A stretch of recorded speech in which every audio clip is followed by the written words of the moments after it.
नमस्कार किसान भाइयों। बीटीपी कृषि केंद्र पलांदुर के इस यूट्यूब चैनल पे आपका स्वागत है। आपको सभी फसलों के बारे में विस्तृत जानकारी इस यूट्यूब के माध्यम से मिलेगा।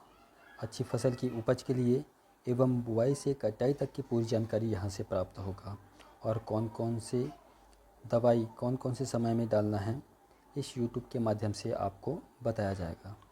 तो चलिए शुरू करते हैं। आज हम देखेंगे मूंग की फसल के बारे में। मूंग की फसल क्या है? एक दलहनी फसल है जिसकी अवधि 75 दिन तक या 60 से 75 दिन तक रहती है। अगर इसका लाभ के बारे में बात करें तो मिट्टी में नाइट्रोजन बढ़ाता है, कम पानी में भी अच्छी उपज देता है और बाज़ार में इसकी अच्छी मांग है। जलवायु और मिट्टी की बात करें तो 25 से 35 डिग्री सेल्सियस के तापमान पर इनकी फसल ली जा सकती है। मिट्टी दोमट मिट्टी होनी चाहिए, बलुई मिट्टी होनी चाहिए। पीएच मान की बात करें तो 6.5 से 7.5 तक का मिट्टी का पीएच मान होना चाहिए और आपके खेतों में जल निकासी की व्यवस्था होनी चाहिए। बुआई की समय की बात करें तो जून से जुलाई में इनकी फसल लिया जाता है और मार्च अप्रैल में लिया जाता है और कहीं कहीं क्षेत्रों में अक्टूबर से नवंबर की माह में इसका फसल लिया जाता है। बीज दर और बुआई विधि की बात करें तो 12 से 15 किलोग्राम प्रति हेक्टेयर इनकी बुआई होती है। वैसे ये डाटा कुछ कम है। प्रति एकड़ में 10 किलो मूंग की बीज लग जाती है। कतार से कतार दूरी की बात करें तो 30 सेंटीमीटर होनी चाहिए और पौधे से पौधे की दूरी की बात करें तो 10 सेंटीमीटर होनी चाहिए और बुआई का गहराई 3 से 4 सेंटीमीटर तक की होनी चाहिए। यदि आप घर का बीज यूज़ करते हैं तो आपको उपचारित करना पड़ेगा और उपचार विधि के लिए सबसे बेस्ट है राइजोबियम कल्चर। फफूंदी नाशक का उपयोग कर सकते हैं। राइजोबियम कल्चर में 5 से 10 किलोग्राम प्रति किलो बीज में कोडिंग की जाती है। फफूंदी नाशक भी में उसी प्रकार कार्बेंडाजिम 25% और माइकोजे 50% 5 किलो या 5 ग्राम प्रति किलोग्राम बीज में यूज़ होता है। अब इसका फ़ायदा क्या होता है? तो फ़ायदा रोग से बचाव करता है और बेहतर अंकुरण के लिए ये बेस्ट है। बीज उपचार इस प्रकार से दिखाई देगा आपको। खाद एवं उर्वरक की बात करें तो खाद के रूप में अगर आप डीएपी का उपयोग करते हैं तो डीएपी का उपयोग करेंगे तो प्रति एकड़ 1 बोरी जाएगा, या आप ऑर्गेनिक खाद का उपयोग करते हैं तो गोबर खाद 8 से 10 टन प्रति हेक्टेयर में जाएगा। रासायनिक उर्वरक की बात करें तो नाइट्रोजन 15 से 20 किलोग्राम प्रति हेक्टेयर।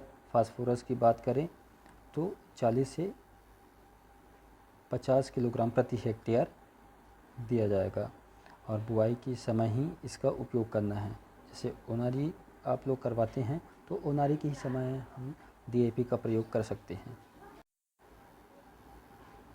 सिंचाई की बात करें तो खरीफ फसल वर्षा के ऊपर निर्भर करती है, लेकिन ग्रीष्मकाल में 3 से 4 बार आपको सिंचाई करना पड़ता है। पहली सिंचाई आपके 20 से 25 दिन में होनी चाहिए, दूसरी सिंचाई फूल आने के बाद व तीसरी सिंचाई दाना भरने के साथ साथ ही आपको करनी होगी, क्योंकि दाना भरने के लिए पानी की ज़रूरत बहुत ज़्यादा होती है पौधे को। खरपतवार नियंत्रण की बात करें तो खरपतवार नियंत्रण करने के लिए पेंडामेथिलिन, जो कि बुआई के तुरंत बाद यूज़ करना होता है। बुआई के तुरंत बाद अंकुरित आने से पहले इनका यूज़ किया जाता है। अगर आप 15 से 20 दिन के बाद खरपतवार नियंत्रण करना चाहते हैं तो आपको इमिजाथाइपर 750 ml प्रति हेक्टेयर देना पड़ेगा। कीट नियंत्रण की बात करें तो सफ़ेद मक्खी, माहू और फली छेदक, इसको नियंत्रित करने के लिए हम उपयोग करते हैं इमिडा 17.8%, थाइमेक्सॉन 25% का उपयोग करते हैं। इसके अलावा हम इमामेक्टिन का भी उपयोग कर सकते हैं और दूसरी टेक्निकल की बात करें तो कोराजन टेक्निकल का भी यूज़ कर सकते हैं। ये इस दवाई का उपयोग, कीटनाशक का उपयोग 10 से 15 दिनों के अंतर पर छिड़काव करते रहना चाहिए। रोग नियंत्रण की बात करें तो पीला मोज़ेक वायरस जो होता है, पाउडरी मिल्ड्यू होता है, इसको रोकने के लिए हम नीम ऑयल का प्रयोग कर सकते हैं 5 ml प्रति लीटर के साथ, और कार्बेंडाजिम का प्रयोग कर सकते हैं प्रति लीटर 1 ग्राम। अब कटाई की बारी आती है, तो कटाई कब करना है? 80 से 85% तक फलियां पक जाए तब इसकी कटाई करनी है, और पत्ते पीले हो जाए तब इनकी कटाई करनी है। और समय की साथ अगर देखा जाए तो 60 से 75 दिनों तक की समय में हम इसका कटाई कर सकते हैं। उपज और भंडारण की बात करें तो औसत जो उपज होता है 8 से 12 क्विंटल प्रति हेक्टेयर होगा, या हम इसकी उपज एकड़ में भी ज़्यादा ले सकते हैं। 6 से 8 एकड़ प्रति एकड़ के हिसाब से हम इसका उत्पादन ले सकते हैं। भंडारण को सूखी और साफ जगह पे रखें, और जहाँ पे नमी 10 से 12% कम होनी चाहिए। इस फसल में आपको महत्वपूर्ण सावधानियाँ रखनी होगी। समय के साथ बुआई करना पड़ेगा, तभी आपको अच्छा रिजल्ट प्राप्त होगा। और खेतों में जल भराव ना होने दें, क्योंकि जल भराव होने से फसल गलने का चांस रहता है। कीटनाशक का सही उपयोग करना है, समय समय पे करना है, हर 10-15 दिन में करना है, नियमित निरीक्षण करते रहना है। धन्यवाद। तो साथियों, आज हमने देखा मूंग की फसल का बुआई से कटाई तक का पूरा विवरण। तो इस विवरण में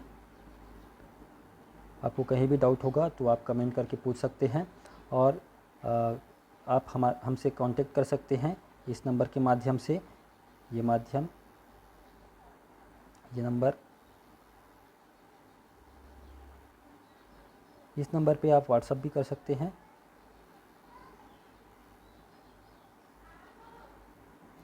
और हमारे चैनल में आप नए हैं तो बीटीपी कृषि केंद्र पलांदुर को सब्सक्राइब कीजिए, बेल आइकन दबाइए और शेयर भी कीजिए।